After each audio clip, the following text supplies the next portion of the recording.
It's the start of a new year, and very often at this time people think of starting a new diary, and it's something that I'm absolutely resolved to do.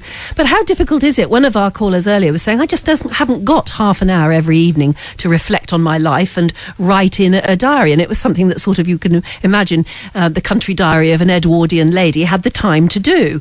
Would that we all had the time to sort of reflect on the day and then draw a nice picture to go with it. We don't. So how do you get going with writing a diary? Because it is important to have, isn't it, something to pass on to your grandchildren and their grandchildren.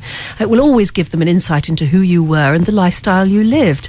Maybe, as Mae West said, if you keep a diary, one day it'll keep you. There's that way of looking at it as well. Political diarists probably know that very well. Let's talk to Councillor Daisy Benson, she's a Lib Dem councillor for Reading. Hi, Daisy. Oh, hi. Hello. Happy New Year. Happy New Year. And you are a great diarist. You do it in the form of a tweet or a blog, don't you?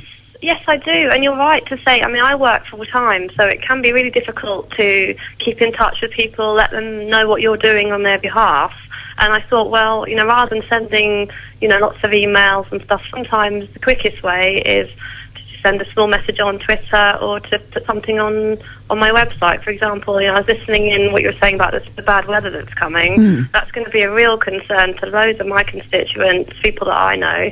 So I've updated my website so people have that information. Not everyone's listening to the radio at the time. So, yeah, I think it's useful. Yeah, it's not only useful, though, and some people were saying they keep diaries as a form of a calendar more than a reflection.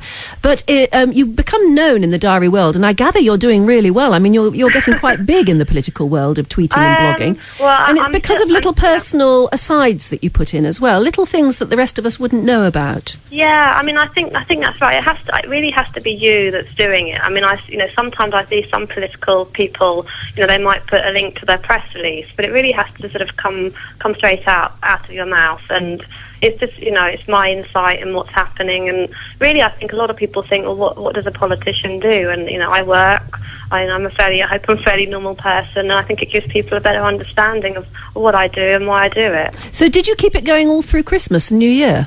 I did. Well, it kind of came into its own because, it's a popular blog, but it's not a nationally popular blog. But I realised that the weather was a bit of was a huge issue. It's for what we all talk people. about, isn't it? Yeah, and also the other thing was people were finding it really hard to get information. Like, for example, on the day, I think it was on the 21st of December. It's a long time until people heard from the council. So I thought, well, I'm getting these messages from the council, I better get it out there to people who stuck in their car. I mean, the radio is really useful, but a lot of people these days will look into Google. They expect to find the information. You do. You expect it straight away. So you write both a blog and a tweet.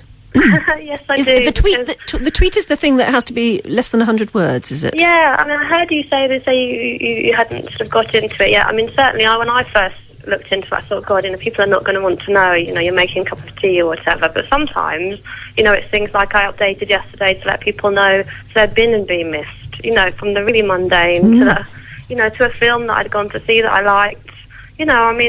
A lot of it, I guess, people are going to find fairly boring, but then occasionally there's going to be things I hope that people find interesting. Well, I think you have to be not afraid to be boring, don't you? Just get it down there, because in the end it builds up a momentum, doesn't it? Yes, absolutely. And I say one thing: if people are not being involved in Twitter, you can have a hashtag, and you can have the current one is RDG, which is Reading, and everyone is doing things in Reading. There's lots of people, and they'll put that hashtag, and you can see what they're doing. And for example, I was getting reports about the states of pavements and streets right down to the street level, and there's absolutely no way I could find that without going and knocking on somebody's door. Absolutely. If I asked you to explain what a hashtag was, would it take half an hour? Because I'm scared to now. I thought when I said that, Anne, that you might say that it's just a hash sign and then a few letters. Oh, I see. Because with the word limit, we have to obviously find a quick way to prompt people. Yeah, I said earlier it's 100 words. It's not. It's 140 letters, including spaces. Yeah, and with a name like mine, with a councillor attached, we're already running out of letters.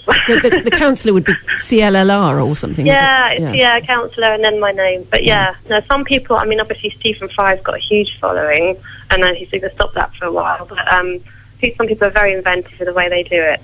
I shall have to start I'll have to get into it. I think you should, Anne. I really think you should. That'll be my resolution for next week. I've got to take things one step at a time. Daisy, it's great to talk to you. Thank you very much indeed. Anne, thank you very much. Take care. Bye. You too.